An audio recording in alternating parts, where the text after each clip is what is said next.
Hi, my name is Bryce. I'm a personal trainer, and this video is for people who want to avoid back pain and tightness in the future. There's a lot of people working very hard out there, and whether they're weightlifting or doing their favorite activity or something in and around life in the house, the back tweaks.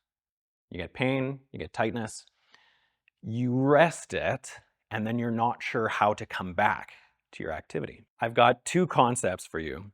You can pair them together, and they heavily reduce your chance of getting back pains or strains. When you're exploring these two concepts, whether it's with yourself or with clients, it's important to remember that there is not a single fix for any one person, and every wonky back works in a completely different fashion from any other person. The first concept is you might try unilateral work.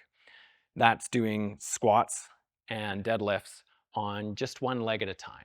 The reason for that is because there is a strong connection in the scientific literature between imbalanced hips and back pain. What's likely happening is we're planting both of our feet when we're bilateral, and we can create almost like an electrical circuit, but a circuit of force through our hips back down to the ground, and that allows our hips to compensate in a way that they're choosing that consistently leads to back pain. If we go unilateral, we can't complete the circuit and we can't brace through the hips. And then our one leg needs to figure it out on its own.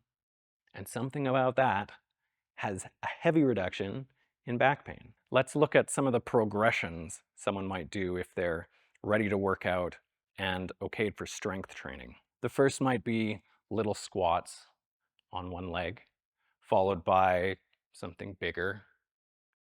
Of course, we're avoiding pain, we're avoiding discomfort and unease.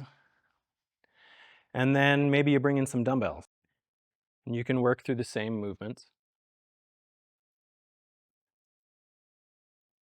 It might mean a dumbbell and an object to balance with. Of course, this is flimsy, but here I am in the middle of the room.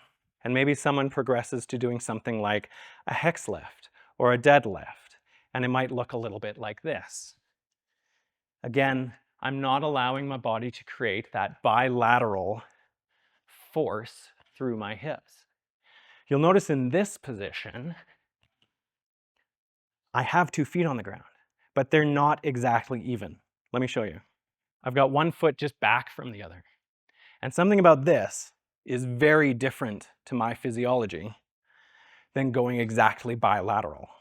The second concept I have for you is an activity which enhances glute activation. And it enhances glute activation in a way that you don't have to put a band around your knees and go sideways. We're actually going to practice glute activation when you'd want your glute to activate through a squat. I'm doing it right now, and it's simply at the bottom, ending with my shoulder over my knee, over my toes. And consistently, when people do this squat hinge thing where we get our shoulder over our knee, over our toes, then it maximizes the glute activation. If someone is sitting back and they've got the knee over the toe, but the shoulder's back here, they won't feel as much in their glute. If their knee is too far forward of the toes, they won't feel it very much in the glute. If the knee is too far back of the toes, then they won't feel it very much in their glute. And you can actually troubleshoot or teach someone to do this by looking for the most glute activation. It has been consistently, in my practice and in those of my clients, right where we get the shoulder over the knee, over the toes.